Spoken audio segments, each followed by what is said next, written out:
Sometimes you just have to go above and beyond. Okay, so all right. So there are some things I will just mention in the first 30 minutes of this call, of this session.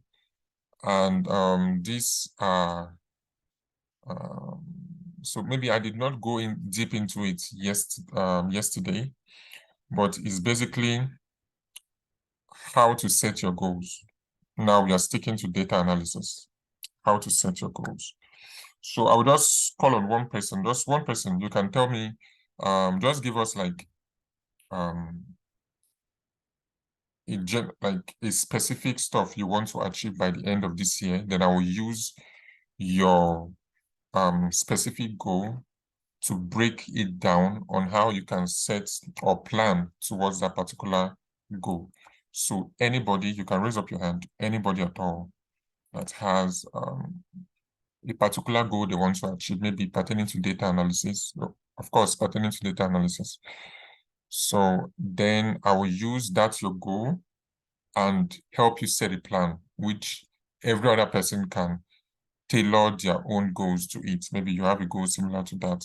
You can just use an idea of what I'm saying to set your own or to make your own plan. Okay, Oluchi, go ahead.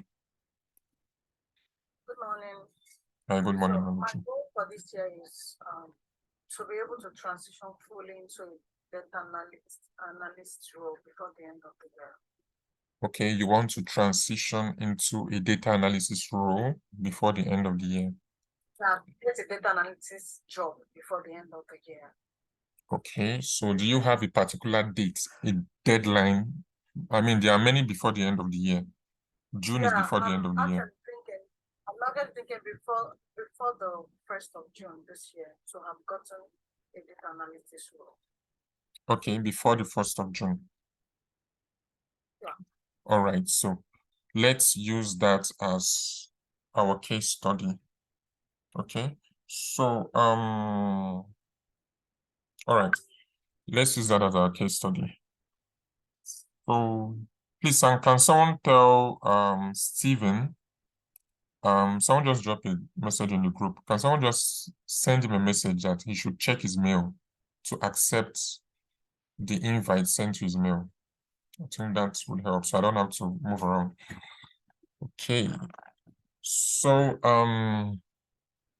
right, so you want to transition into a data analysis role. The first thing is you need to please, it's good if you can take notes, even though you still listen to this or rewatch this video again, you can take your notes. So I mean, it sticks to your subconscious when you're sleeping or something like that. So the first thing you want to know is, what do you need to transition? What do you need to transition? What skills are required for a data analysis role? That is the first thing you need to ask yourself.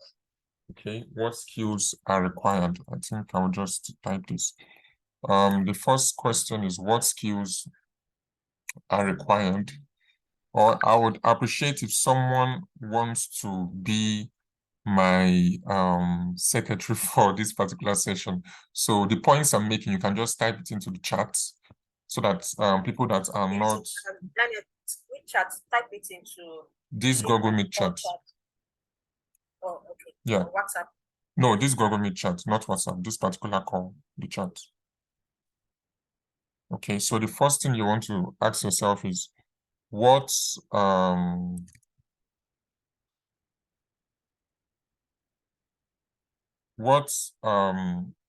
the skills required to go into data analysis? Okay, and there are various skills required. Okay, but I'm going to start from the most important and I'll stop at the least important, right? So the first one is, nobody's typing. Nobody's typing. Who's typing for us now? Okay, thank you. Thank you, Bumi. So first question is, what are the skills required to go into data analysis? Okay. The first skill you need, I'll start from the most important to the least important. The first one you need is SQL. You need to know SQL. That's why you're starting with SQL first. You need to know how to use SQL. You need to know how to move through tables with SQL. It's very important, okay, because as a business analyst, you might not be writing codes. Business analysts don't write codes, okay, but at least you should have an understanding of how these things work, okay? So the first thing you want to do is understand the use of SQL. You need to understand how to use it. You don't have to be a pro to start or to get a data analyst role, but you need to know the basic concepts, okay? That is why we are starting with SQL first. Everything has been tailored according to a plan. Then the second skill you should be looking at is visualization tools like Power BI or Tableau, all right? If you're good with Power BI or Tableau, anyone works for you. But me, personally, I prefer Power BI because I learned how to use Power BI. It was the first visualization tool I learned how to use. So if you're using Tableau and you're on this mentorship session with us, you don't have to stress yourself. They follow the same principle. Just that for you to know how to make those visuals is not difficult. You can just go to YouTube, know how to use a select box, but they follow the same principles, the same visualization principles, the same filters. You can use the same filters for Power BI and Tableau. Okay, it's just where some buttons are located that's making it different. All right, so visualization tools, Power BI or Tableau, right? Then the next thing you want to learn is Excel, Microsoft Excel. I would have put this as number 2, but Power BI has some kind of Excel stuffs in it, you know, and sometimes you can do simple cleaning with Power BI and do your visualization with Power BI. So number 3 is learning how to use Excel. You need to know how to use Excel, okay? So we are still talking about the first questions. What skills are required to go into data analysis? I did not want to talk about this yesterday because this is like, to me, it's first grade information to you guys. So you have to know how to use Microsoft Excel, okay? And we're looking at a way whereby we can provide you guys with resources that will help you, that you can take home with, you know, do and use whenever you need to practice. So Microsoft Excel, and you can also go on YouTube to practice or watch a video on how to use Excel. Basic data analysis with Excel. I mean, you can just find many videos on that. Then the fourth one, why I'm putting this one as number 4 is because sometimes it's not called for, sometimes it's called for. The fourth one is Python. So you should know how to use Python. But there are some data analysis role that you don't even require Python. But the most important is SQL. But there are some roles, data analysis, you don't even have to use Python. I've seen many of them. They only ask for SQL, Excel, and Power BI or Tableau. Okay, so you don't have to know how to use Python. But if you know how to use Python, it's a plus for you, which means you can easily transition into data science. That's what it means. You can easily transition into data science. So if you want to start your learning, I would advise you put it in this order: SQL, visualization tools, Excel, then Python. So if you have a vision of transitioning to data science, then you should learn Python. Okay, so if you don't know how to use Python and you're hoping that sometime, whenever the sometime may be, you want to transition into Python, as you are learning these other ones, you can use 1 hour. Maybe you're learning for 3 hours. You can use 1 hour to learn Python each day, or 2 days in a week. It's something. So by the time you're doing 2 days in a week and you are looking at the end of the year, you've automatically practiced Python for 104 days, which is more than the 100 days with Python that we just see online. People doing 100 days with Python. So it's a compounding learning process, right? So so those are the 4 skills you need to learn or the skills required to go into data analysis? So that's the first question. Now, the second question you need to ask yourself is, now I know that these are the skills I need to learn, right? How do I learn the skills? How do I learn the skills? How do I go about learning the skills? Do I just start learning, or I need to have a procedure, a blueprint? So how do I learn the skills? This question comprises of where do I learn, and how will my learning process be like? So it's this number 2 question comprises of where do I learn the skills, and how does my learning process, how will my learning process look like? So your where do I learn the skills has been answered. You are in the mentorship session. Very good. Now, the next question you need to ask yourself is, what is my learning process going to be like? How much time do I have to learn something in a day? So let's say you're working, I'll use an example of someone working in the bank, because bank, I think they're one of the people that drain, one of the employers that drain people a lot. So let's say you're working in the bank, you stay on the mainland, you work on the island, there's too much traffic, and you go to work Monday to Friday. Then you have to leave your house by 6. You leave your house by 6, you come back from work by, let's say, 9 o'clock, because I think that's the latest I've seen someone come back. You come back from work by 9 o'clock. Then you need to sleep early, right? So you can wake up early and prepare for work the next day. So let's say you sleep by 11, because sometimes some of us have to watch Sungbo and Kumbo, these Korean movies, or maybe Telemundo or something like that, to cool our heads down. So we have to watch some movies, right? That one is okay. You need to eat, watch some movies, chat with your friends, go on Instagram, do 1 or 2 things there. Then you fall asleep by 11, and you need to get good amount of sleep. So let's say you wake up by 5 and you have 1 hour to get dressed for work. So one of the things I could advise you could do is, instead of waking up by 5, you can wake up by 4 o'clock.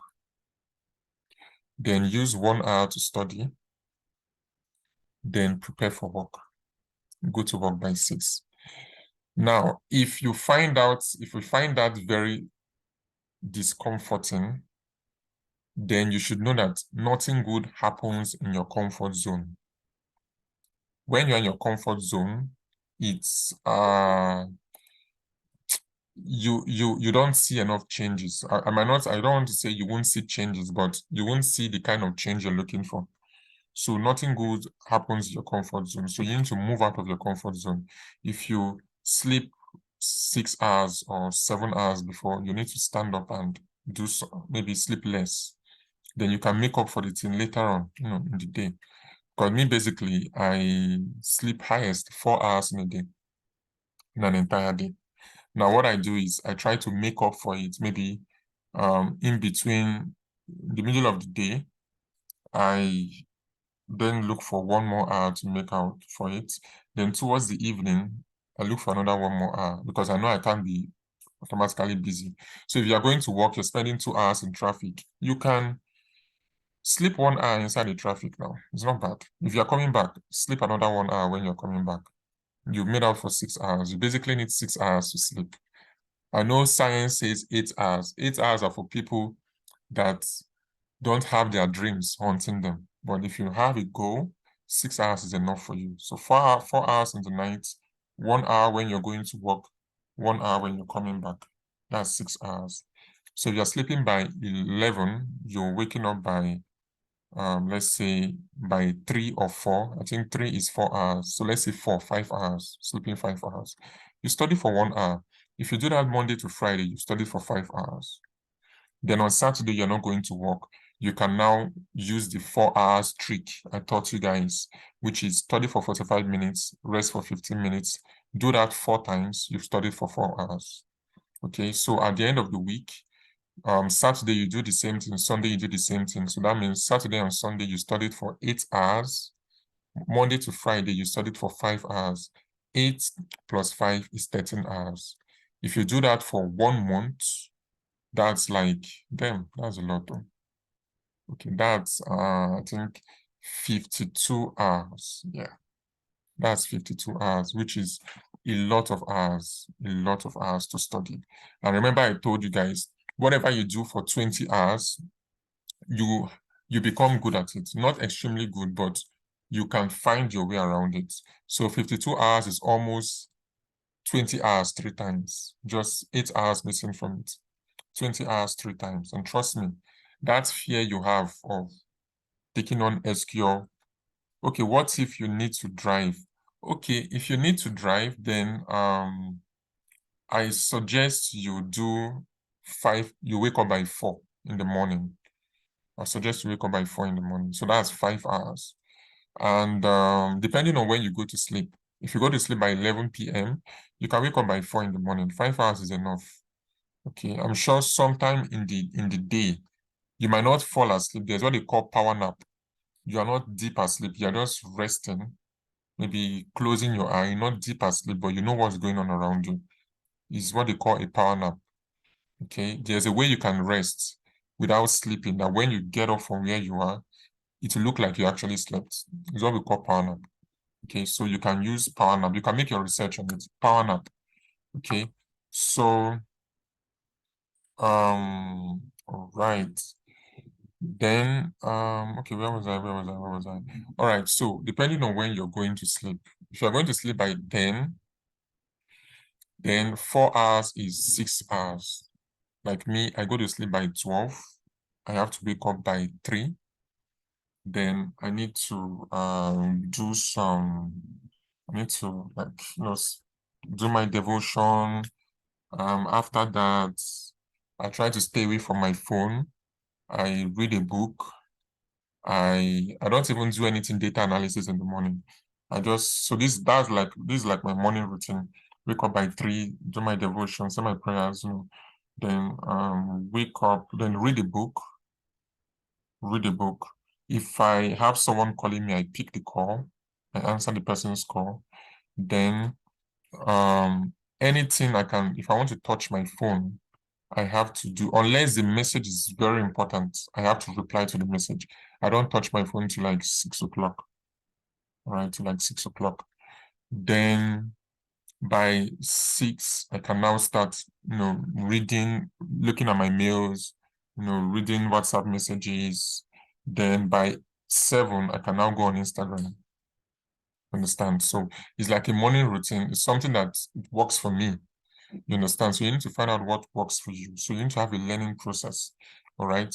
1 hour every day, Monday to Friday, is 5 hours. Like just like what Bumi wrote on this, you need to be intentional about it. It's not going to be comfortable. Nothing happens in your comfort zone. You need to move out from that comfort zone, right? You need to move out from the comfort zone.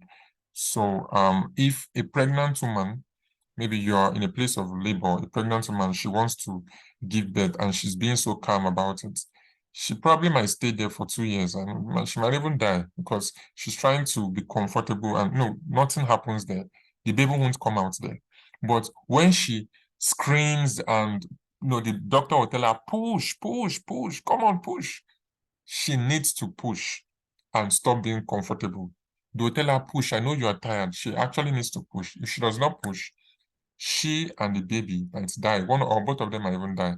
One of them might die, both of them might die. So that's what comfort zone does for you.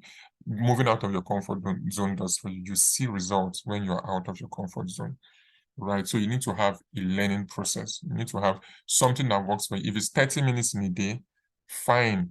30 minutes in one Monday to Friday is 2 hours 30, 2 hours 30 minutes. Then you can make up for it on Saturday and Sunday. If you're doing 5 hours, 4 hours, stick to it. Just make sure that you stick to whatever it is you're doing. Okay, trust me, at the end of the year, these things, they compound. Okay, it's not 2 hours 30 minutes at the end of the year.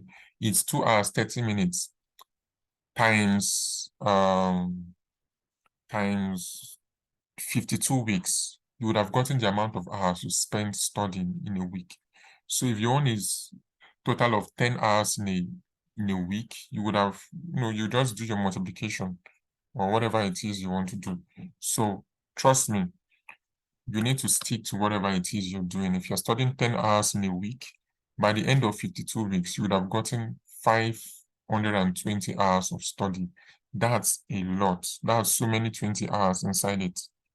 It's a lot, and you will see massive progress. Even in 6 months, 6 months alone is like 260 hours. That's a lot of hours to study. You get, so you need to have a learning process. So the second question was, how do you go about learning the skill? We know that you already have where you're learning the skill, but the important question is, what is your learning process? So just what I just talked about now, your learning process, you need to have a learning process. Then the next question you need to ask yourself is, how do I put this one? The next question you need to ask yourself is, what happens when my motivation drops? What happens when my motivation drops? There's a saying that iron sharpens iron.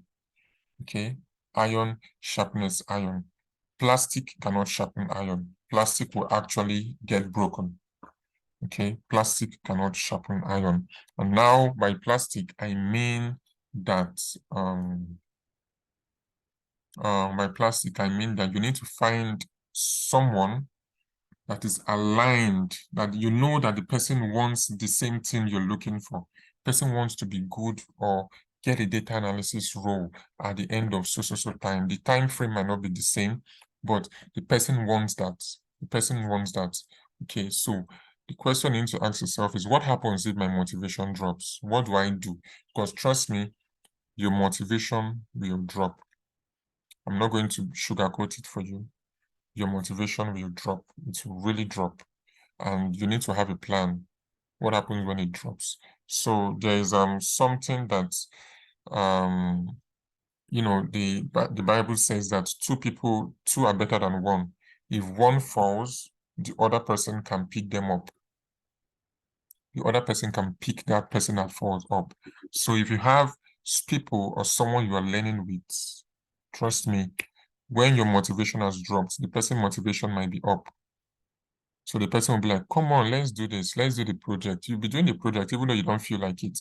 In the middle of the project, you find out that you're contributing more than you thought you could actually contribute. So I know I talked about people having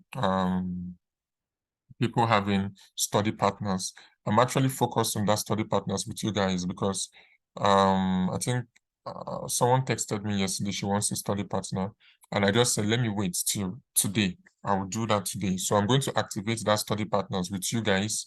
I'm going to do a Google form whereby if you are interested in a study partner, in fact, I would encourage all of you. In fact, all of you are doing it. I'm not asking you for this one. This one is not optional. Okay. This one is not optional. I need to push you. If you don't want to push yourself, I'll push you to the wall and you might break your head, but I'll push you. So you are going to have a study partner. You guys are going to have a study partners. So I'm going to get the total number that we are, and I'll divide us into threes. I would have said twos, but I want it to be into threes so that this study partner, anyhow I'm going to be dividing you guys, I will be reshuffling it at the start of the month. So at the start of February, I'm going to reshuffle it again. The person you're having in January is not the same, or the people you're having in January is not the same people you're having in February, and it's not the same people you're having in March, and definitely not the same people you're having in April. So you will be able to work, because at the end of the day, one of the key skills or one of the soft skills of a data analyst is collaboration, teamwork. So if you're not able to work with people, it will mess you up. You might be going fast, but you cannot go far. So if you want to go fast, you go alone, that's fine. You're going fast. But if you want to go far, you go with people. You might be going fast, but you might be going blind. But if you're going far, definitely you know where you're going. you've seen the journey ahead. Okay, so if you want to go far, you have to go with people. So I'm going to encourage every one of you to have study partners. If the person you are paired with is not pushing you, no wahala, just tell me. I will switch you up. Okay, I'll change you and you add you up to that, because at the end of the day, I want you guys to have massive progress than every other person. So you guys will be pushing yourself, because if you expect me to have to drag back, I could do that. I could do that. But at the end of the day, you keep looking at me like, oh, Daniel is so high up. Man, I'm really discouraged. How do I even get high up like Daniel? And you keep on being discouraged. So I want you to look at someone that's in the same level as you are. And then you would find out that, okay, you guys are actually making progress. The thing that you did not know, this person knew, the person taught you. Now you've learned it in another perspective better than the person. You're now teaching the person, making it easy for the person. So it's a whole lot. Having a study partner helps you with motivation when your motivation has gone. And another way of having motivation when your motivation has gone is believing that you are a data analyst even before you become a data analyst. Okay, so I was reading a book this morning. I will just read from the book. Okay, so it says that live your life. Okay, the name of the book is Unlock It. I'm going to write it in case you're a reader like me. Unlock It by Dan Lok, in case you know Dan Lok. Okay, so sorry. Okay, so the name of the book is Unlock It by Dan Lok. It says here that live your life as if all your dreams have come true, and then challenge your reality to catch up. So if you see that, I'll use myself as an example. So when I started data science, in my head, the only thing I think about is I see myself writing codes. I see myself writing codes. Those are the things, those are like one of the major things in my head. I'm a data analyst, I'm a data scientist. I can do this. But then I was just starting. I don't even know what. I've never heard of Power BI by then, because it was sometime around February I heard about Power BI. February last year. So I don't even know about Power BI. I've never heard of Power BI. But I was telling myself I'm a data. I've not even started with Python. But I was telling myself I'm a data scientist. I started seeing myself like a data scientist. I changed the bio on my Twitter to data scientist. It was only data scientist that was written there, because I never knew about other things in data science. I changed my bio in Twitter to data scientist, and I was less active on Instagram. I was less active on LinkedIn. In fact, my LinkedIn page I had just, I think, 10 or 12 connections then. But now I think I have over 2,000 connections, or so maybe 2,000 connections, something like that. And then I had just few followers. They were not up to 10. So, but now I have over, I think 1,500 followers on LinkedIn. I just kept telling myself that I'm a data scientist, man. I'm a data scientist. If I'm talking to anybody, I will tell them I'm a data scientist. And then I knew that this person might want to see me do some data science stuff. So what do I do if this person tells me, or maybe the person I'm talking to is also a data scientist? What do I now do? The person start asking me some questions. How do I move up that ladder? Then that was when I started challenging my reality to catch up. The thing automatically brought motivation for me. Like, because I was telling myself I was this, I was already motivated to meet up to what I was saying. So you're having a study partner, that's good. Your partner is not you. Your partner can only sharpen you, but your partner cannot change the way you think. You have to change the way you think by yourself. So you need to tell yourself every day that you are this. I'm good at SQL. I'm good at it. All you just have to do is let your hands and your mind align to what your mouth is saying. Okay. I'm good with Power BI. I know you have to say it, but that gives you motivation to now take on some Power BI tasks or practice one or two things there. I'm good at Excel. I'm good at Python. If you want to do Python, these are the way you can breed or build motivation inside yourself. Okay, because at the end of the day, you might have a mentor, but you need to push yourself. I can only push you so far. And if you don't push yourself to, as I'm going with you, then it will be so slow. You can take the horse to the river, but the horse might not necessarily drink the water.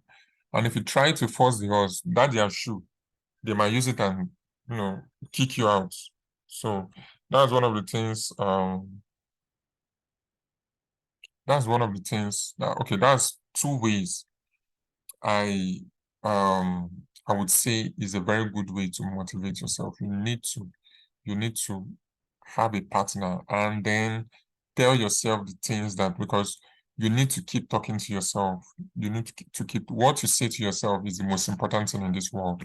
What you say to yourself is people might tell you you're stupid, but if you don't believe you're stupid, you are not stupid. But if people tell you you're stupid and then you tell yourself, okay, me now, I'll be out there. I don't even have sense. If that's true, they are saying the truth. Automatically, you're out there. You start acting like an out there. You start seeing that you're making the mistakes other people do make. But when you're telling yourself the opposite, I'm smart. I'm smart. I'm not out there. I'm smart. I'm wise. I make smart decisions. Automatically, your brain starts, when you're about making a decision, your brain will tell you that, see, last week you told yourself you're smart, but better think about this thing 2 times. You start being more cautious about the things you do and how you do them. All right. So apart from having a plan, you need to tell yourself good things. You need to talk to yourself. If you have a mirror, talk to yourself in the mirror. Me, I don't have one. So I just talk to myself like that. Okay. So apart from that, the next thing I would say you have to do is be able to, I talked about the SMART principle yesterday. You need to be able to measure your progress. You need to be able to measure your progress. You're studying for, let's say, 9 hours or 10 hours every week. You're studying for 10 hours every week, which is very good. The question is, how do you know if you're good?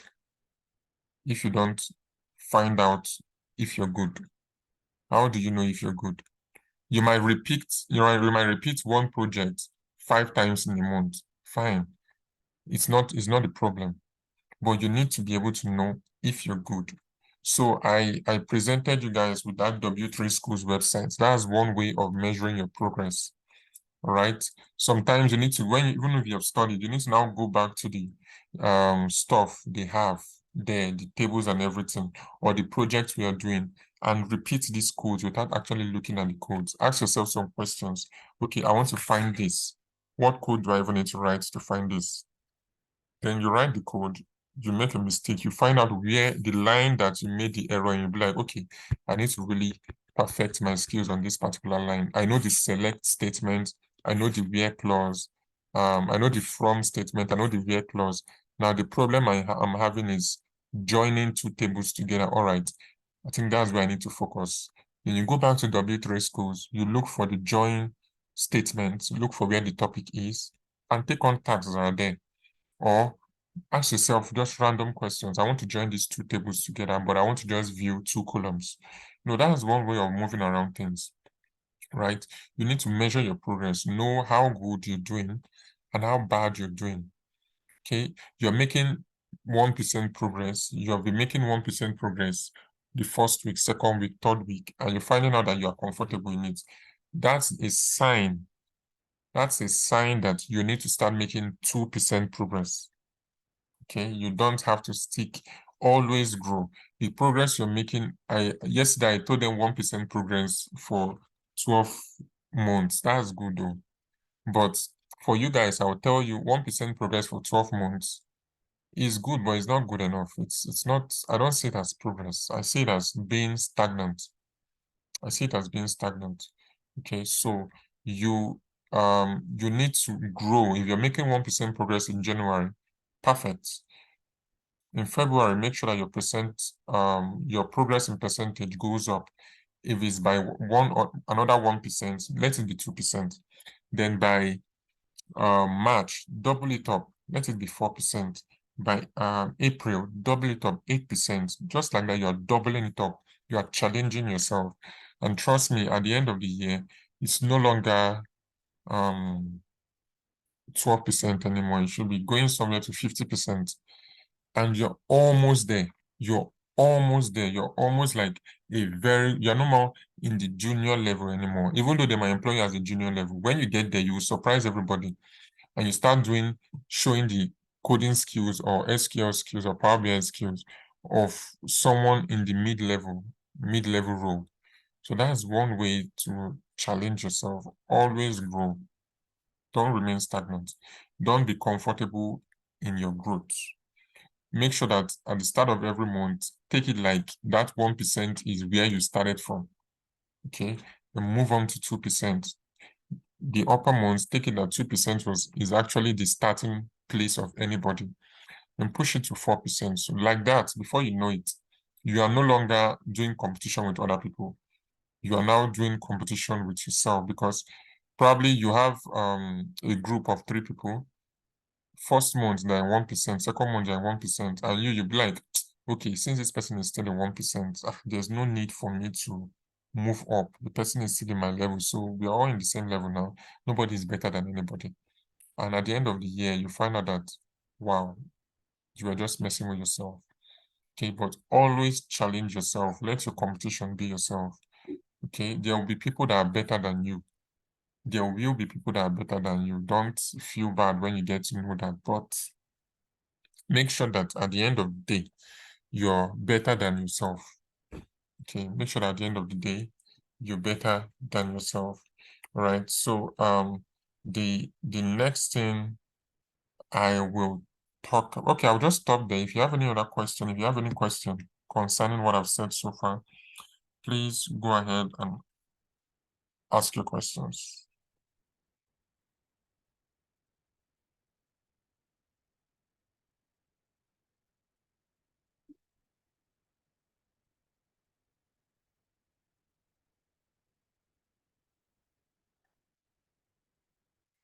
All right, guys, if you have any question concerning what I've... Okay, Francis, go ahead. Okay. Good afternoon, everyone. You've been saying something about pushing yourself. You said you need to push yourself. You need to tell yourself that you are good. But sometimes, I don't know. Like we're talking about the learning process. Like when you get back from work and you have to learn this particular thing. But as you said, yes, we are supposed to have a partner that can help us push ourselves, that we can help each other push ourselves. But sometimes we still have things that disturbs our mind, like mentally, like real life things. Like we can have this bill to pay, we can have deadline of paying, your rent, or whatever. There's something always disturbing everyone. That's when we talk about the deadline. How long do you think it's possible? I've always felt like coming to the class, there'll be distraction. Like some people work and they cannot come to the class by this time.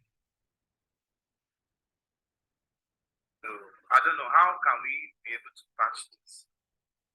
Like real life, and you tell yourself, real life, there's still real life. Like we have things disturbing us mentally. So sometimes you just get, how can we be able to work things out, being a data analyst? So maybe 6 months, like me myself, I would say I want to be a data analyst in 6 months. So I want to give myself every motivation that I have. That's what I'm saying. But sometimes, you can't always tell. There'll be distractions. You have to go here, you have to go here. Just real life thing. So how can I make this possible? Okay. Nice question, Francis. All right. One of the things I would say is, of course, there'll be distractions, right? But now the distractions could also be in a session like this. Okay, you don't really have control over that kind of distraction. You might not have control over it because there are so many other people. You can't control people. So one of the things I would say you should do is when you're studying your own study time, let's say you're given 2 hours, you're studying 2 hours every day, right? One of the ways you can eliminate distractions is by putting your phone on silent. Because what is worth doing is worth doing well. If you're studying, study. If you're laughing, laugh. If you're crying, cry. If you're playing, play. If you're watching a movie, please, by all means, watch a movie. But don't watch a movie and study. Don't be chatting and you're studying unless the person you're chatting with is the person you're studying with. Okay? So if you're studying for 2 hours, those 2 hours, whoever is texting you will not die unless it's a do or die affair. Like, if you don't answer the person might just die. But apart from that, the person can wait. We have 24 hours in the day. Those 2 hours are for you and your study. I mean, if that stuff you're doing is very important, give that 2 hours to it.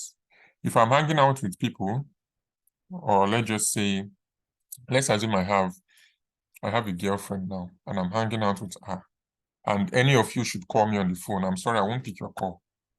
No matter whatever you're telling me, I'm not going to pick your call because those 2 hours or that particular time I'm hanging out with her is not for you, it's for her.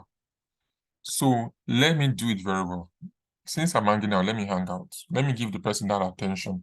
And when you do that, or when I do that, I begin to see that I'm getting more from this hangout than I actually thought I could. But if I'm chatting on the phone and I'm doing something else and I'm replying, I'm answering a call, I'm distracted. And the person said will not even give me 100%. She won't give me 100% of her attention because I'm giving my attention somewhere else. So if you're studying, there's something about life that is so simple. Whatever you give energy to gives that energy back to you.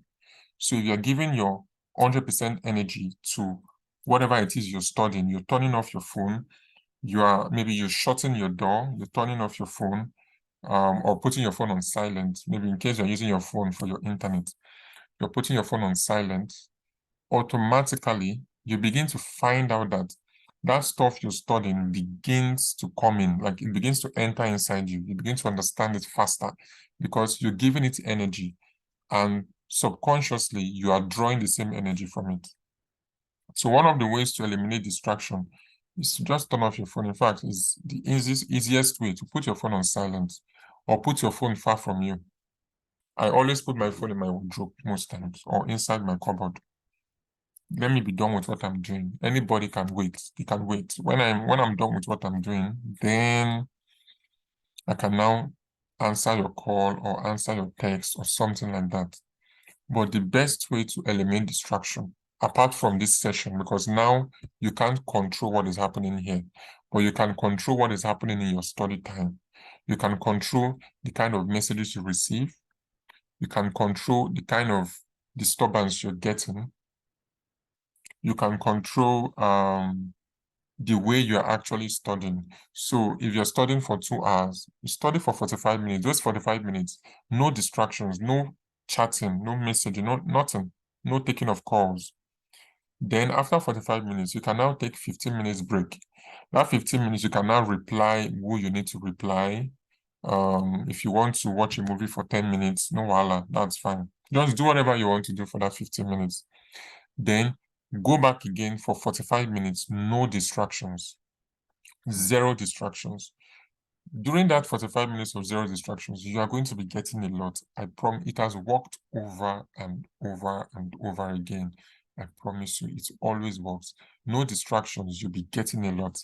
Then you rest again for 15 minutes. Do something fun.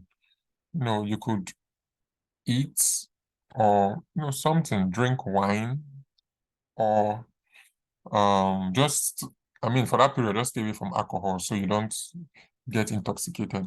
But drink something, then go back again 45 minutes. You can do this for 10 hours straight, as long as you're taking a break. Do it again for 45 minutes, then no distractions for the 5 minutes, rest for 15 minutes. You can just do that. Before you know it, trust me, before you know it, you've studied for 5 hours. It's a trick. Before you know it, you've studied for 5 hours, as long as you're not putting your distraction. But when you start putting your distraction, you might go to a post on Instagram, you now see one quote. This is my favorite scene from this movie. You'll be like, Mo, which movie is this one? Let me go on Netflix and check it out. You check it out. From there, you're already watching the movie. You're distracted. Or someone will be texting you, and maybe the person is the opposite sex. Before you know, you are using broom to clean the wall because you are carried away. I mean, those kind of conversations are insane. Before you know it, you are using broom to clean the wall, or you are using your laptop, I don't know, to do something stupid because you're carried away. Those kind of conversations are intoxicating. So for that period, stay away from those distractions. You don't need them. Okay, these things can wait. Everything can wait. Then at the end of the 3 hours, at the end of the 2 hours, at the end of the 4 hours, you now have time to do all those things. There's time for everything. There's time to gather, and there's time to let go. There's time to embrace, and there's time to refrain from embracing. So, these are simple ways of staying away from distractions. I hope, did I answer your question, Francis?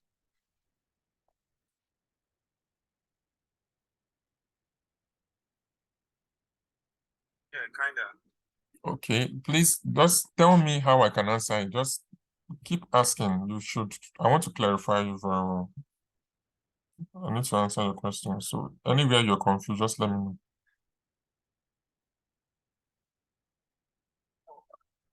So okay, go ahead. At least it's convincing. Okay, just try it. Try it and all right. Hours like time to be 2 hours, yes, it's true. Texting people and you can't serve two masters at the same time. So Exactly. it's convincing. Right. So trust me, just try it and you will see that it works. You will see that it works. It has worked for me. It has worked for Albert Einstein. It has worked for Dan Lok. And these guys are like mad, like successful people. Trust me.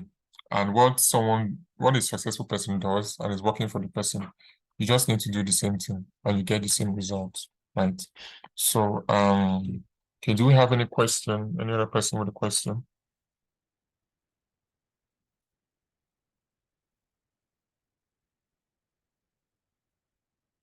Do we have any?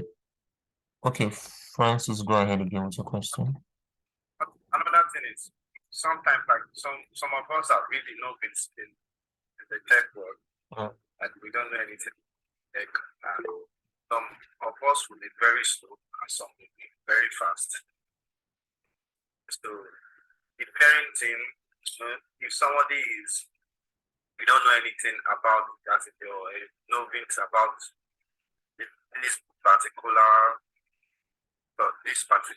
class, you kind of some people are just slow learning, some people are fast learning. So depending, how would it be possible for this fast person and slow person to work? Okay. So basically, I'm going to be sending out a Google form to you guys, and in that Google form, you'll be selecting your learning level, whether you're a beginner or you're a novice, beginner, or intermediate. Okay, so with that, I'll be able to use maybe, I think I'll just flex my Python coding skills there, and I'll tell it to do the fixing based on some criteria.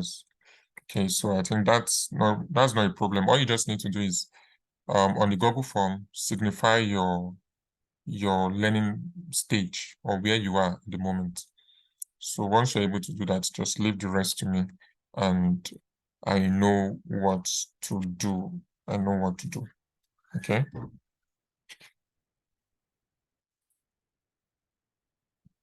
Okay, so Blessing. All right. Blessing, go ahead. Yeah, okay. I wanted to just find out, I'm not sure if I missed it. So are we going to touch on Python in this mentorship class? Sure. Okay, on Python, we might not, but there's going to be a resource available for you guys. And in that resource, you're going to be having self-explanatory videos in that resource. Okay. But since Python is probably the last thing, so you have you can go on W3 Schools, okay, to look at Python. But from now to whenever it is Python will be coming up, you're going to have a resource available for you on that. Okay. And okay, let me just I don't want to expose myself, but that's just what I would say for now. You is going to be taken care of. Okay. Thank you. All right. All right. All right. All right. All right. Okay. Do we have any other question? Any question from any other person?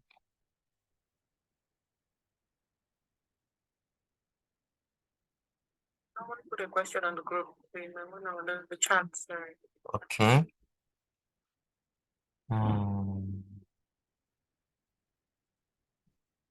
Okay, you already have, wow, you're Odogo. You already have all the skills. Okay, the best way to put the skills to test is projects. So basically we are learning, but the most important thing I keep saying is you can't learn without doing projects. Okay, so the best way to put them to test is projects.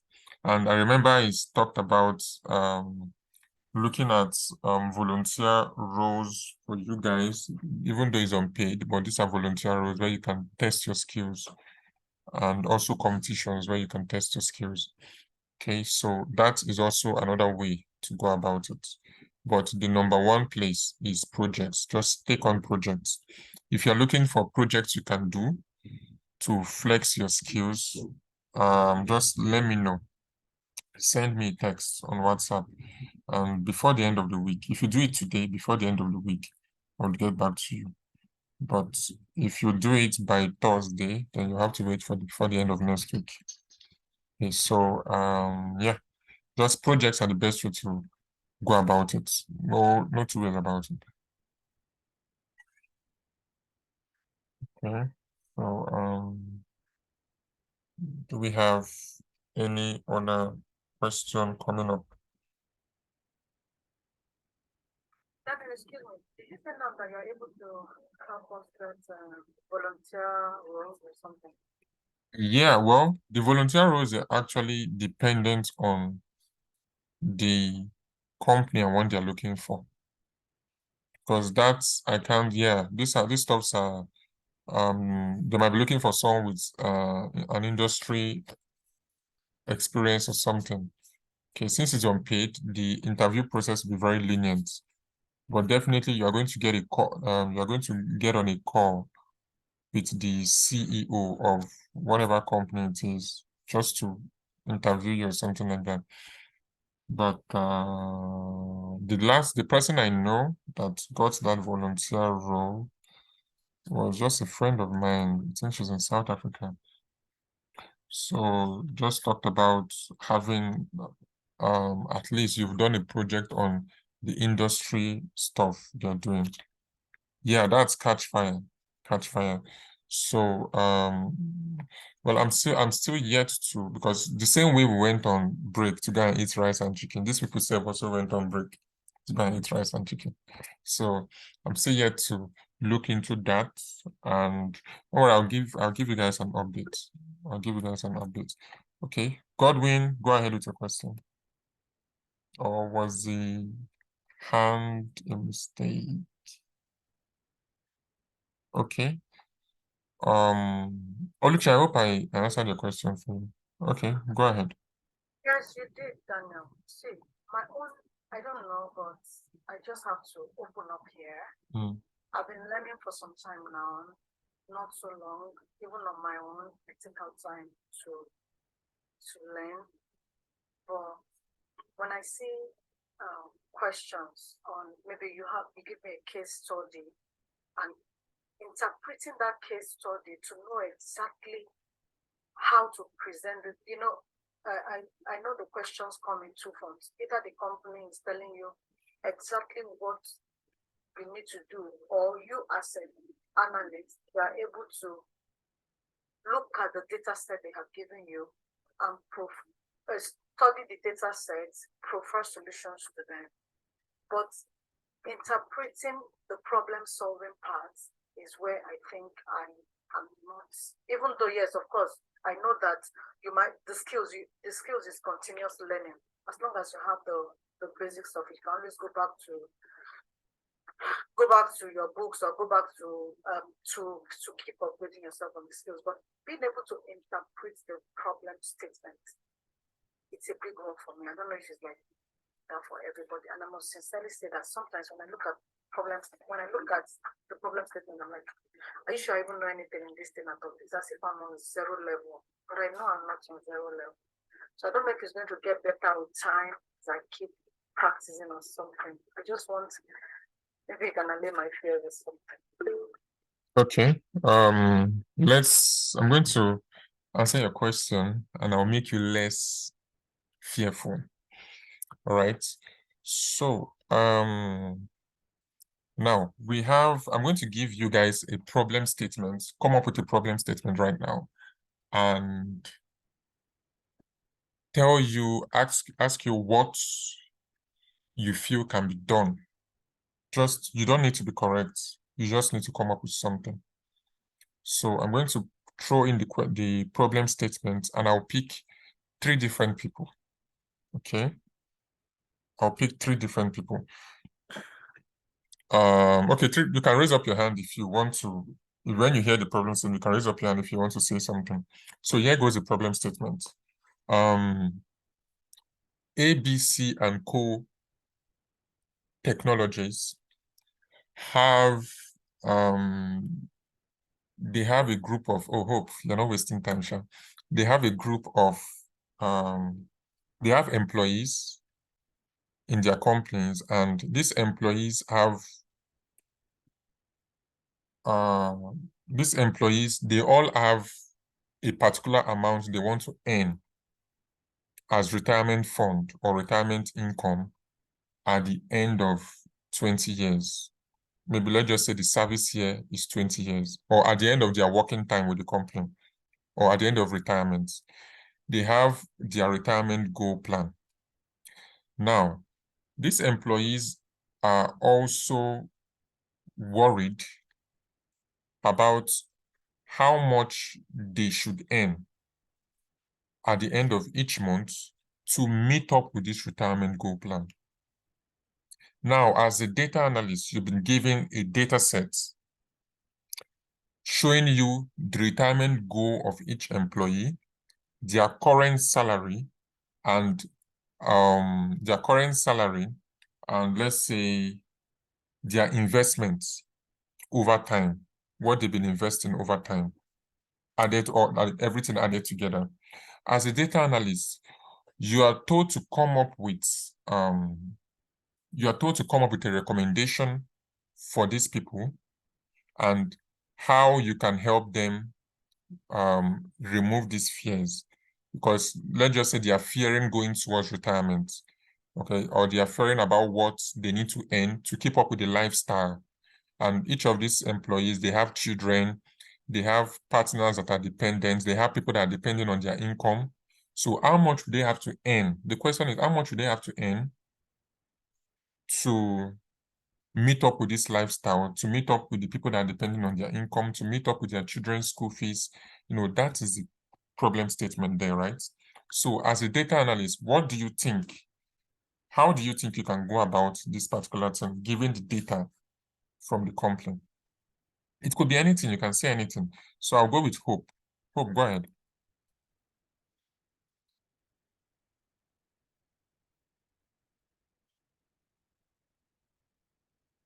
Hope, are you there?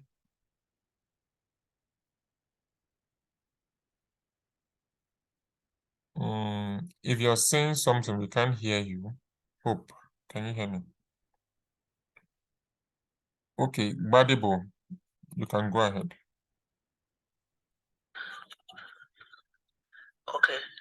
Good afternoon, everyone. Yeah, good afternoon. Based on the problem statement, I've been seeing the data that are given. You may also need to ask more questions. Okay, what kind of questions can be asked? Okay. Depending on the country where the people work, Okay. are there statutory contributions? Okay. Are there voluntary contributions? Okay. And then when you look at the statutory contributions based on their pay, maybe the statutory contributions, are they attached to what they earn? What percentage is that? Then if you look at that, then for the 20 years, you can tell, okay, this is this person's goal. If this person sticks to his statutory contribution, will he be able to meet his goal? Then yes or no. Where yes, that means the person can meet his goal with the statutory contribution. Where no, then you want to ask, what are the voluntary contributions, additional voluntary contributions that this person needs to make to be able to achieve his goal? Also, there's another part to the data that maybe you can request for. Maybe for the individuals, since we've talked about they have families that they have to take care of and all that, then we're going to see what are the level of commitments to those dependents. Looking at the goals that has to be met, looking at the financial commitment to the dependents, we'll also be able to say whether this person can engage in voluntary contributions to be able to meet up.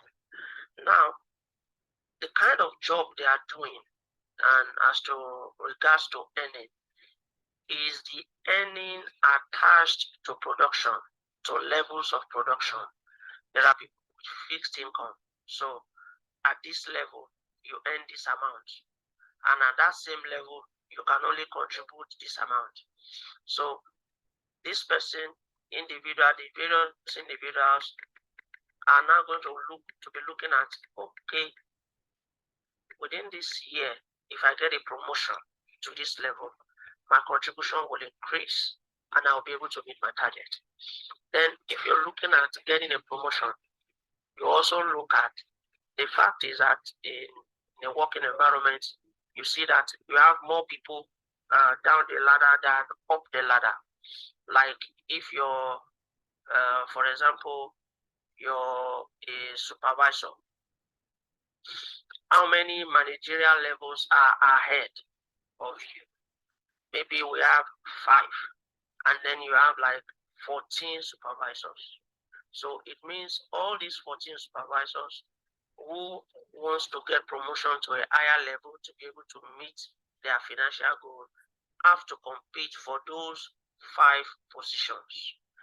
So you could also request for what are the criteria that will be required for this as a supervisor for you to get a promotion. So this way you can begin to tell whether, based on the work I'm doing here, can I secure a second job to be able to make more contributions to achieve my financial goal. So these are things that as a data analyst may begin to think about to be able to get the right picture that you want to paint at the end of the day.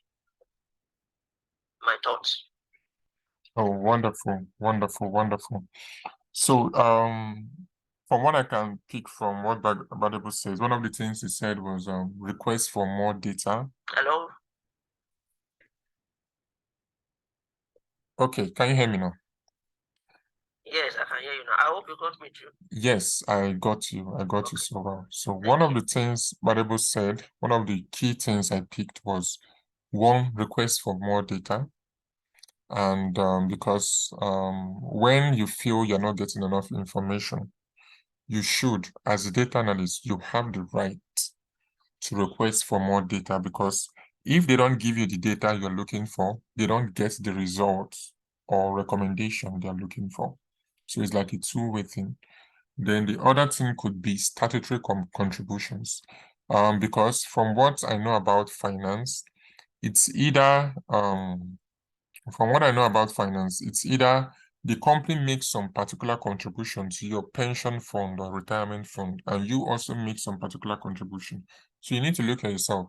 The grade where you are working now, does the percentage a company makes in contribution to your pension fund, does the salary actually makes a good, does it reflect well on your retirement fund if you calculate it on particular amount of years? And okay, I will just stop there for now. Then before I go deep into what I'm saying, or someone will copy what I'm saying. So Oluchi, you can go ahead with your recommendation, let's say, or with what you picked from the problem statement. Daniel, please, I've dropped my hand. Okay. Okay. Does anybody have something to add? Hope, are you there now? Do you want to say something now? Yeah, what's the question, please? Oh, you did not listen to the question. I thought you had that. Okay. All right, then don't worry about it, because the question is actually a long one. It's just a problem statement. So what I'm going to do is I'm going to talk about the problem what I can do with that problem statement. So the first thing I would want to do, like I said, is request for more data, because it's, as a data analyst, you might not be working alone, you might be working with a team. So your job is to analyze the data, and someone else's job might be to collect more data, okay, do more data collection and all that. So if they are telling you that, okay, how can you help people with the fear they have towards retirement fund? The first question you want to ask yourself is, what are the major expenses these people are making every month or every year? So we know that some of the expenses they're making could be children's school fees. Maybe they have to pay medical bills every month, or they have to support someone, maybe their grandmom, every month, send in money every month. We know that those are like major expenses, right? And the second question we want to ask ourselves is, want to throw to ourselves is, what is, apart from salary, do they have any other source of income? Apart from their salaries, is there any other source of income? The source of income could be investments. Maybe they are involved in cryptocurrency trading or forex, or maybe they have investments in the stock market or something like that, or capital markets. Okay, these are questions. Then you need to ask yourself, how many investments do these people have? Okay, because the employee should be able to give that kind of information if needed. So if you're looking to predict your retirement income or help them in minimizing their fear, give them more confidence towards retirement, they should be able to give you this information. So then if they have, let's say, 5 investments, cryptocurrency, forex, stocks, maybe they are investing in one startup company, and also their length of service too plays a role. So if someone is working for so after getting the investment, let me stick with the investments for now. After getting the investment, you can now ask yourself, how much does this investment yield after a particular amount of time? What is the percentage rate of return every year? So if you can get their percentage rate of return every year, you can now be like, what is your length of service? If you're working for 35 years and you started at 20 years old, and you're making an investment with, let's say, Tesla, and Tesla's rate of return is, let's say, 17% every year, 17 times 35 years will give you the total, as an assumed total rate of return in 35 years. That's if they don't review their contracts and reduce whatever. So you can also get what is their planned retirement age, just like what Tony is saying now. There are so many questions you could ask yourself. Okay, you don't have to worry if your question is complete enough. Just ask informed questions. This is where research comes into play. You can now go into research. You can type on Google, how can someone reduce their fear towards retirement age? You can see a lot of options they'll be giving you. Then you'll now be asking the complaint, okay, see, I found out that statutory contributions, these things play a very important role. Please, do you make contributions towards your employees' income, towards their retirement fund? These are questions you'll now be asking. Okay, you'll now be asking the employee, you are earning $100,000 every year. How much do you save? Because savings contributes to retirement income. So if you can get how much they save, then you can now be able to know, okay, if you're saving this amount and you're making these expenses and you have this sort of investments, this is the amount you should be earning at the end of every month to meet up. Then you can now look at how much people spend on the amount on medical bills every month. Then you can now advise them. So please, I want you to check your health. We can see that I can see from this particular visualization from this particular graph that you spend so amount on medical bills every month. Please, you need to do more exercise, go for medical checkups more often. You don't have to wait till when you're sick to go for medical checkup. These are ways you can give them informed decision.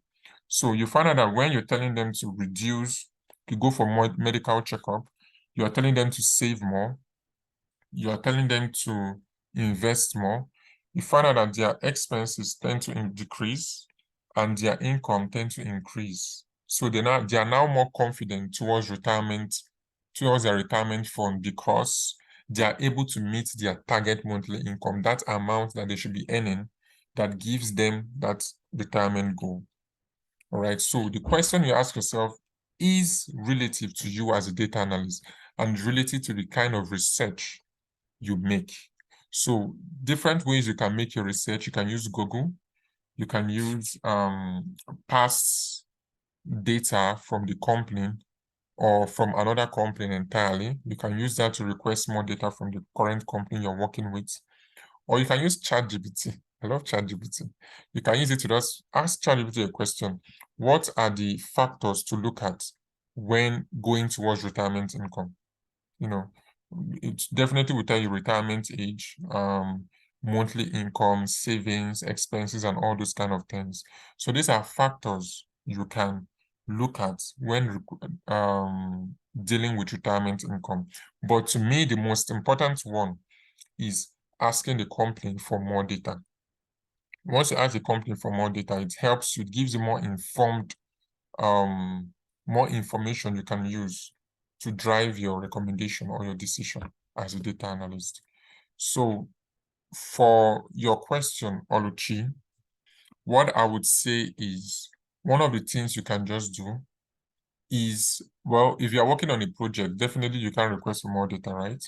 Because the data is already there. So you can use that data to just ask random questions on Google. Your analysis would definitely be different from this person. Who am I going to use? From Hope's analysis. Your own analysis will be different from Hope's analysis, but the only thing that has to be the same is principles, the basic principles you used in deriving those analyses. So Hope's analysis will be different from Nene's analysis. Nene's analysis will be different from Bello's analysis. They will all be different because people are different, so their recommendations will be different. And if their recommendations are different, if the company has over 10 data analysts working on that data. The company might give this stuff to the 10 data analysts to tell them to give their own different recommendations. And they can use that to, maybe if you're giving 5 recommendations each, they can just pick one from the strongest one recommendation you have, the best recommendation you have. They can pick it from each person and get their 10 recommendations they can use to make their decisions. So it's basically different.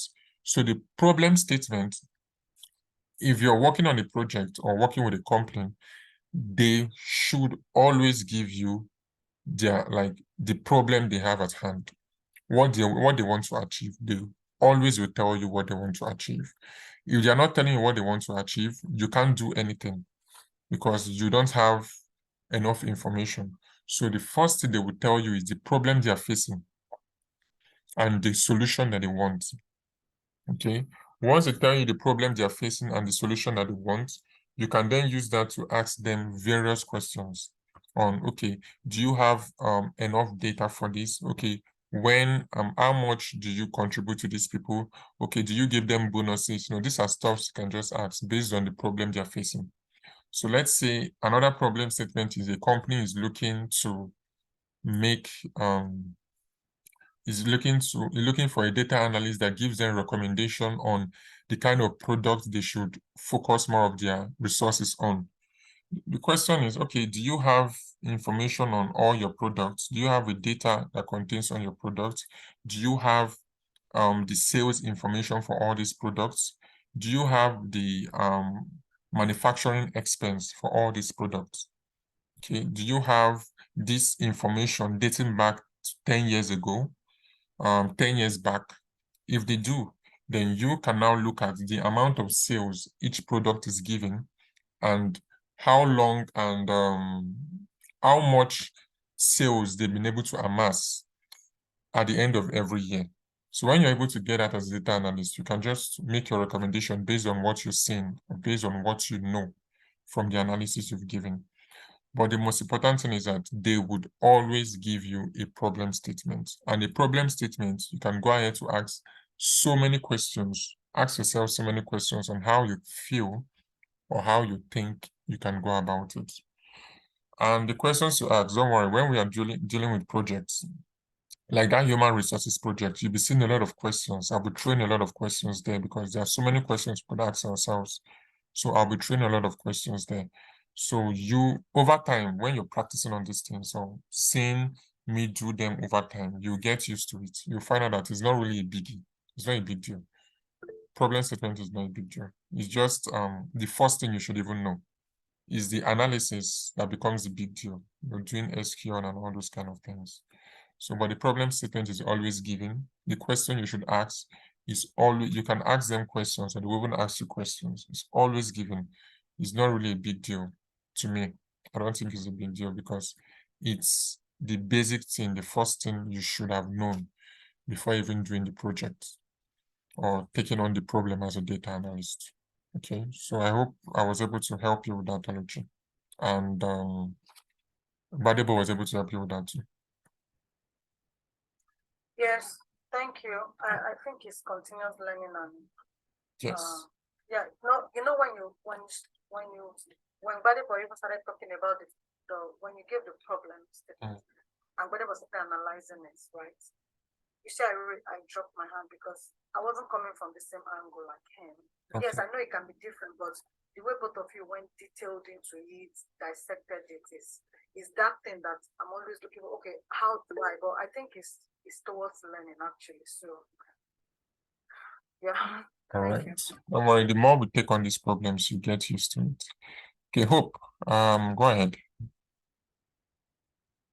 Yeah, good morning, everyone. Happy New Year. I just wanted to add something to what everyone has said. I think it's continuously learning, like Oluchi mentioned, and there's a tendency for you to want to think that you do not know it. For me, I follow a principle, and it was taught, and we learned that at Analytics during our training.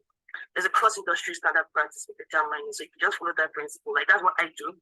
So when you have like an issue or case study, you want to know what the problem is first. Secondly, you want to know the scope of the problem. I think that's what she's trying to understand, like how do you go about the process if I got you correctly. So what I just do is understand what the issue is. Do I have my data? Is it complete? I just tend to explore it, see, to understand the matrix I'll use in measuring the problem. And then the third thing is go ahead with your analysis. I mean, you do not really need to have strong knowledge of the subject. You can use Google, but this is where practice is very important. So when you practice a lot about different, you touch hands on different projects, you tend to go into different domains, and with time, you would have knowledge about different subjects, HR, the product, the sales, whatever it is. Because when you're in real life, like meetings, you may be asked questions and you do not have access to Google. So I think practice is very important. So if you just follow that principle of business issue, data preparation, analysis, visualization, then you recommend solutions, present your findings and recommend solutions. Thank you, that's all. All right, thank you, Hope. Thank you, Hope. So one of the things Hope said is doing practice and understanding the problem statement. Even if you don't really know the industry, you can just ask yourself, is this a profit-making company? If it's a profit-making company, then you know that the basis of your analysis is to drive profits. Primary basis of your analysis is to drive profits. If it's an NGO, probably is for customer service. Okay, then if it's health domain, is probably, it might not be for customer service, it might not be for profit, is for maybe health issues. You're just looking for health issues, something that improves health. You understand? So it depends on the industry you're working on. If it's a profit-making company or an NGO. Just basic things you should just know would help you answer questions from off your head. You don't really need to. Then when you answer those questions, you can then start trying to make your research and understand the direction you're going towards. So, but the basic thing is, when you're given the problem statement, you can spend a whole day just understanding the problem statement. If you understand the problem statement, trust me, doing your analysis won't even be difficult. It should just flow. It should just flow. Because at every point, you know what you're trying to achieve from a particular visual. But if you don't understand the problem statement, you might see yourself looking at pie charts for 3 hours because you don't even know what you want to use pie chart for. So yeah, that's one way to go about it. Okay.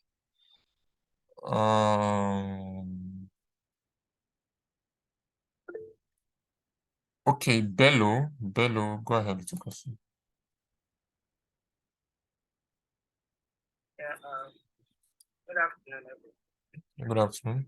Yeah, I understand the angle where problem statement, problem solving skills is coming from.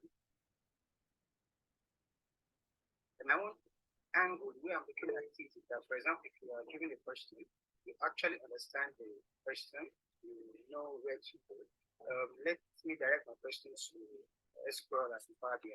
In Power BI, yes, you have to create a site, you have to get your dashboard clean and less of visual cards. But how do you learn that, okay, which of the cards do I need to use? Which of the graph, which of the charts do I need to use to solve a particular problem? Then secondly, how do I tell that particular story in the dashboard itself?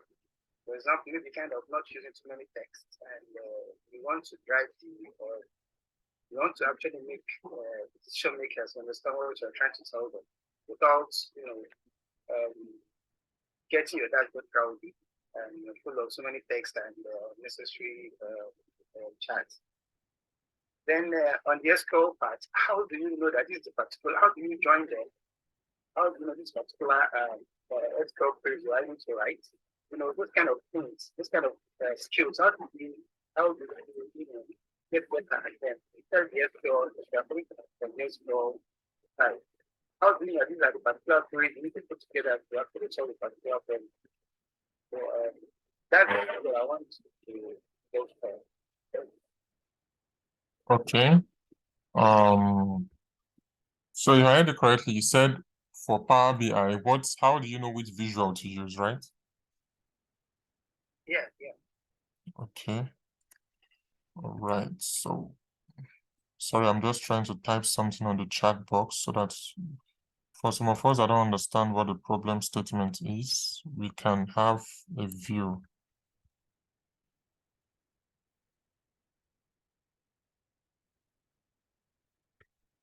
All right.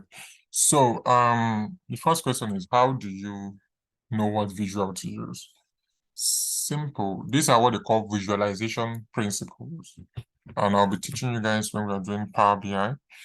But if you're looking at changes of, how something has changed over time, maybe what is the change between from 2015 to 2022, you use a line plot or a line graph to view that kind of change. Okay. Then if you are looking at, you want to see the growth of something over time, okay, growth of something per category, or the increase of something, maybe of a price per category, you can use a bar chart or histogram. Okay. Then if you're looking at maybe the proportion of something to the total, to the sum total, you can use let's say you can use a pie chart or a donut chart. All right. Don't worry, I'll be teaching you most of these things during Power BI, but these are just basic visualization principles. But once you're dealing with categories, something that has to do with categorical variables, you have to use an histogram or bar chart works for you. Okay. Maybe you're looking at the price of various products in your product category, all the products you have, price of various products, you should use bar chart or histogram. Okay. But if you're looking at maybe the increase of the price of a particular product from 2015 to 2000, or maybe increase of fuel price in Nigeria from 2015 to 2022, you should use line graph. Line graph is the best option. Then if you're looking at something like, let's say, the various countries in a continent, okay, maybe heat map, you can use that, the ArcGIS map. You can use the map graph to do that. There are various different ways you can plot a graph, but there are different principles when you're making these graphs. So if you're looking at increase, you can use a funnel chart from the highest to the lowest. It just shows you the information you need from the highest to the lowest. You can use a tree map to show you how something or the size of a particular, maybe you're looking at people that are infected with COVID-19 in Africa. If you use a tree map, the tree map will now be plotting the stuff according to sizes. From the highest one is going to have the highest box. The second highest one will have the second highest box. So it's easy to view that way. Looking at it, you can just put a summary that the big box signifies a country with the highest infection. It's easy to visualize that way. So these are various principles depending on what you're trying to achieve, what you're trying to look at. Okay, but you cannot use a bar chart for change over time, right? Because it won't even make sense to the eyes. You can't see the line, how it has increased. All right. So there's a project I'm working on now. I want to predict cryptocurrency prices because I'm looking at investing there, but me, I want to do my own analysis myself. I don't want to be hearing from someone that will tell me to pay so amount for them to be trading for me. I want to do my analysis myself. And some of you that have me contact on WhatsApp, you should have seen a code I kind of kept on WhatsApp. That's the code for the cryptocurrency stuff. So the next thing I want to do is look at the increase of these stocks from 2021, the price increase from 2021 to 2023 as at yesterday. Okay, so I want to view the changes, how it has increased.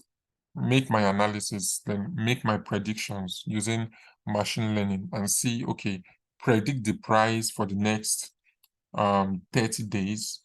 And the next thing I now want to do is take a very tiny amount of money and put it there. Let me see if and test my prediction, or I'll go to a demo account and test my prediction if it actually works. And the way I was able to do, or the way I'm going to do that is by using a line plot to do that. Okay, so I'm going to use a demo account, test my predictions. In the next 30 days, let me see if my algorithm actually worked, if it predicted that stuff very well. If it did not predict it very well, then I know I have to now use mathematics, Fibonacci sequence, and all those kind of stuff, which is a long work. But I would be starting with data analysis first to do that stuff. So don't worry, you'll be seeing most of the project, and we'll be doing most of that project together. Okay, we'll be doing that project together, but when we go into Power BI, it will be much better there. I would have cleaned the data set.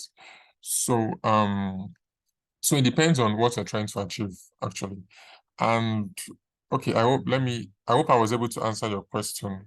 Who asked the question again? Sorry, I've forgotten who asked the question. Okay, then please can you remind me of your second question? I think I've forgotten. What is the second question after Power BI?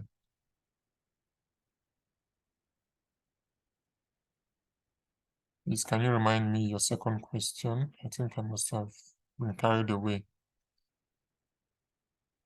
Yeah, talking about SQL. Okay. SQL, it depends on, SQL is simply what you're trying to, the same thing, what you're trying to achieve. So if you're trying to see a particular data from one table and you want to see it together with another data from another table, you just have to join the two tables together.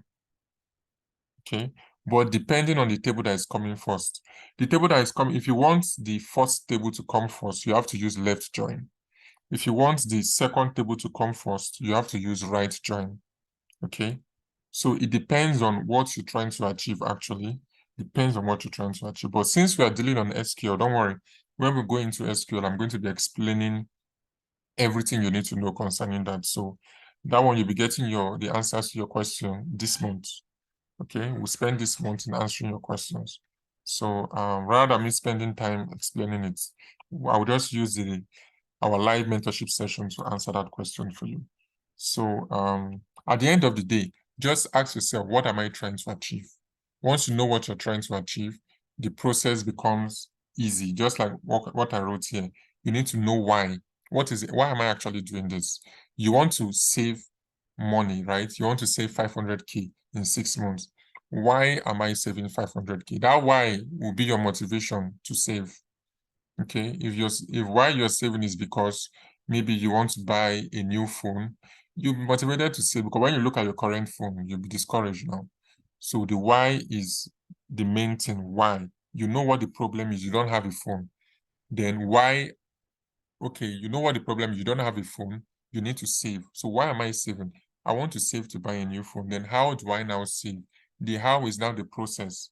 I need to save maybe 50,000 naira or 120,000 naira in 6 months to meet, or wherever it is, your saving process now determines how you can now meet the why, right? So Tony asked the question, how to write DAX formulas. Okay, DAX formulas, you'll be learning that during the human resource project we're doing with the general group this month. But I'll be going deep into it when we move into Power BI, but you have an idea of it during the human resource project. Okay, I'll be touching DAX formulas and the basic DAX formulas you should know, or you would most likely be using. Then for Power BI section, February, we would then go into DAX formulas as a topic on its own. Okay, we might spend probably 2 weeks dealing on that because it's one of the major headache for people using Power BI DAX formulas. Okay, so that's just for DAX formulas. Okay, you can call it DAX functions or DAX formulas depending on how you are looking at it. Okay, so okay, Hope, thank you for that book. Thank you for that book. I think I haven't gonna read this book. So thank you for that book. In case you're coming, there's a book, or you're just joining us, there's a book, Hope. I'll put it on the group again. Kind of dropped. Storytelling with data. As a data analyst, you should learn how to tell stories. Story. Once upon a time. People are more engaged with stories. So learn how to tell stories. The story doesn't have to be a lot, but for that story, for that problem statement with retirement income, I could tell a story right now with it. Okay. And some of you might feel bad about, feel touched about the person I'm telling the story about, but it's just a made-up story. Okay, so storytelling with data is very, very important. And some of you that are listening to my COVID-19 project summary, I was talking about semi-final and final, countries doing semi-finals and finals. Just a way to make it a little bit interesting. Just put in one or two interesting facts there to keep people engaged and all that. All right, okay. All right, so Bumi, go ahead with your question. So please, not all of us are actually really that good with reading and what me for instance, I prefer audio books. Okay. And you would ask me how did I do it? Well, back in the days when I needed to study and all that, I think anything I get better with anything like I'm hearing, like I'm reading. I don't even know why. So like this, this is a lazy way of saying you don't want to read anyway. But is there any chance of getting the audio book instead of the reading stuff? Okay, what I'll recommend you do is download the PDF book, then use an audio PDF reader, right? You can find the book on the WhatsApp group. Sorry, Bumi. Yeah, I'm listening to you. I'll repeat what you're saying. Okay, you can download the book Hope kept on the group. It's a PDF file. Then you can use a PDF reader. I think I have one. Let me check my phone. Yeah. You can get a PDF reader like Natural. Let me see. There are so many of them. I think I even have a PDF. Yeah. Okay, good. You can use Natural Reader. I use Natural Reader. Because the PDF reader now, you have, we are only sorry. So you can use Natural. For people using Android, you can use Natural Reader. So it's a very good PDF reader. So sometimes they will tell you to pay, but you don't have to pay for it. Just cancel the payment option and keep on reading for free. Okay, it reads audiobooks for you. So there are sometimes I just need a book to, not like I'm listening to the book, but sometimes when you play an audio and you sleep off, your subconscious picks up information from that stuff. So when I just need my subconscious to pick up information from a very amazing book, I play it as an audio file. Okay, and when I wake up, I remember just bits and pieces of the book. And I'll be like, oh, wow, let me go back and find out what they were saying again. So you can use Natural Reader as your audio PDF reader. Okay, it helps. Then you can make your research on, there are so many PDF readers. So Bumi, you can put the name of the PDF reader you use, audio PDF reader you use, so people can pick which one is better for them to use. But if you are not an audio listener or audio PDF reader person, or you're not a book reader, you can go on YouTube and just write storytelling with data. You are going to see so many resources there. You can also write storytelling with data, infographics. You can see so many resources there, right? Don't worry, but when we are doing the course on Power BI, I will be talking about storytelling with data because it's a very important topic in Power BI. If you don't know how to tell stories, you will know how to put your graph. There was the PDF Hope sent to me. I was able to pick information there because she made it very easy. She moved from the problem to the process to the solution to the recommendation. I read through it and immediately I looked at the image. I was like, okay, this was what she was talking about here. This was just talking about here. Even though it was not even in a video illustration, I was able to pick the information. So it's good to tell stories, and you can always become better at telling stories. The more you do it, the more you practice. Practice removes fear, removes doubt. So the more you practice something, the more you become good at it, and you settle that issue. So, okay, she has dropped it on the WhatsApp group. It's called PDF Voice Reader Aloud. So in case you don't have time to go there, it's called PDF Voice Reader Aloud. Okay, so you can check it out on maybe App Store or iOS Store. So depending on what you want. Okay, so if you have any other question, you can please ask me your questions.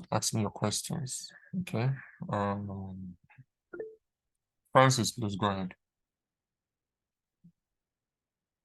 Someone said some of us too are good with practicals, like when I'm reading through, watching or trying to learn through YouTube, I still need like an aid, like someone close to me and tell me, okay, this is what's supposed to break it down to be better. Okay. Okay. For the practical aspect, though I'm not with you physically, since we have resumed, I think I'm always beside my laptop. I'm always beside my phone. For some of you that texted me during the Christmas period and I've not responded, please text again. Oh. I'm begging you, text again. Because you see that period, I was moving around, I was eating rice, I was eating chicken, I was watching movies. Because if I picked up my phone, it won't be an holiday again, or it won't be a holiday again for me. So that's why I'm here. You can read on, like I talked about W3 Schools, you can read on W3 Schools or YouTube or wherever, or the video recording we are doing, and practice on your own. Okay, you can practice on your own. Then after practicing, you find out that you're confused, you're having issues, please give me a call. If I missed your call, don't worry, I'll return your call back for you. We have resumed, so give me a call. We'll answer your call. Ask me your question. You might send it picture for me. I'll be telling you, send a particular picture. You send it to me. I think Oluchi has sent me some pictures. Bumi has sent me some pictures. I've been able to assist them with some stuffs. Even Hope. So just send me your pictures. Don't feel like you're disturbing me. Disturb me. I want problem always. Disturb me, please. Ask your questions. If you're feeling confused, ask your questions. Even though I don't answer you immediately, but you have the right to keep sending me texts, okay? Just ask the question. I'm going to get back to you on that particular question and help you move ahead. Okay, that's the idea. Because even if you need to get on a call, get on a call. I think Nene did that with me sometime.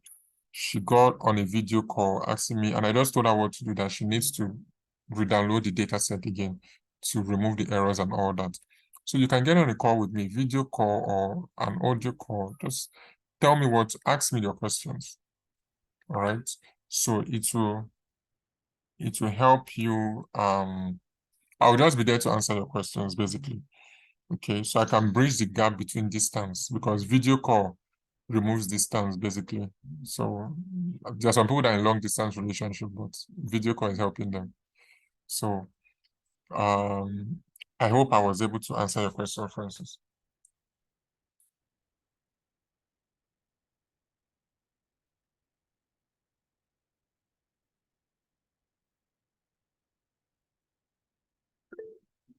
Francis, can you hear me? I hope I've been able to answer your question.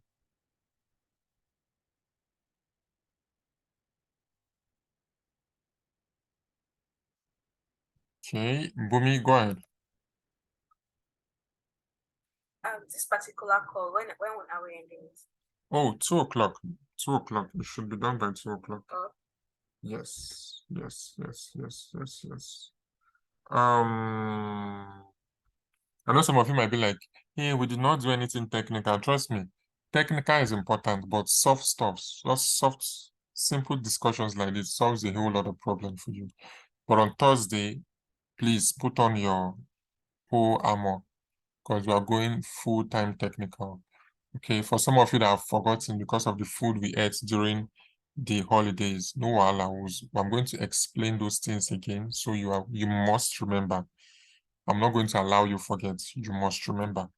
So if rice and chicken has blocked everything the way they blocked my own, please, I'm going to go back on everything and you must remember. Okay. So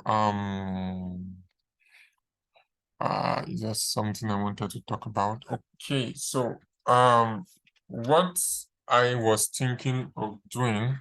So I think one of the things I said I'll be doing for you guys is let me remember, is putting you guys in groups. Okay, grouping. Then okay, then asking you your skill level. Then the other thing I talked about, I think, okay, that was a major thing I was talking about, right? Then okay, nothing per se. I think that's all.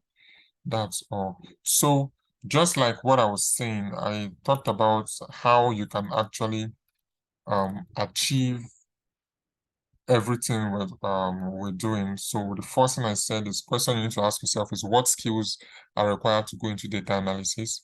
And I talked about understanding SQL, understanding visualization tools, understanding Microsoft Excel, and probably Python.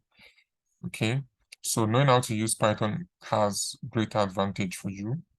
Then the second question is, how do you go about learning the skill? So you have where, but the problem is how.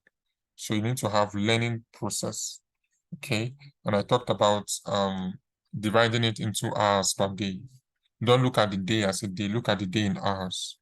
Okay, if you look at the day in hours, you find out that you have 24 different chances to get things done. 24 different hours. You have 24 different chances to get things done. So then you have to be intentional about it. You have to sacrifice, get out of your comfort zone. It's not going to be easy, but at the end of the day, is worth it. Then you need to have a plan. You need to have a plan. You need to really have a plan. Okay. So if you are looking for a plan, like I said, just 1 hour every day.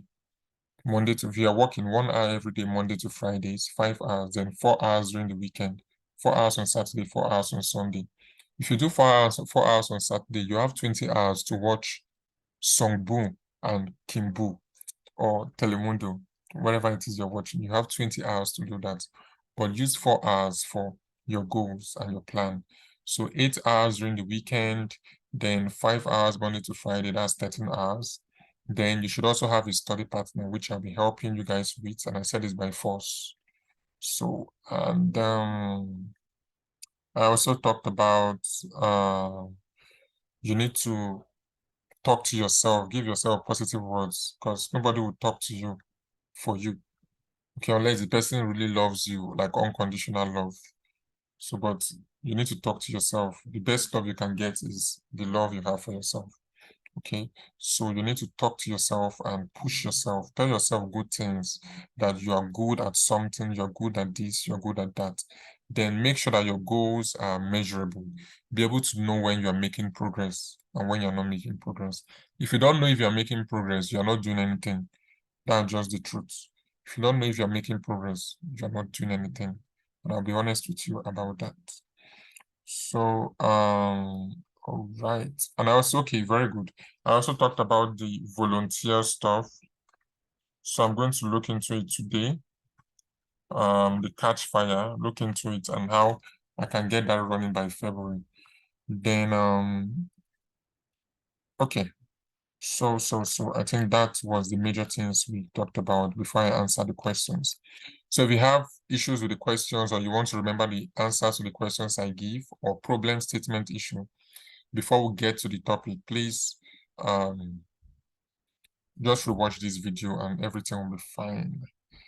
Okay, so it's almost 2 o'clock. Okay. The study group, yeah, I'm doing it for everybody. It's not even want. You shall join. Is by force. You have to join the study group because that is one of the tools I use for my mentees. You have to join study groups. You need to be able to work with other people. Then every month I change it so you don't get used to those people you've been working with. All right, so all right, that's all we have to talk about today. This video will be ready for you guys on the YouTube page, only for you guys. It won't be public. I think the other one, I don't know why YouTube made it public, or did I make a mistake? I don't even know. But this one won't be public, and it will be easy for you guys to come back here and revisit what we spoke about. So if no one has a question, does anyone have a question, or we call it a day?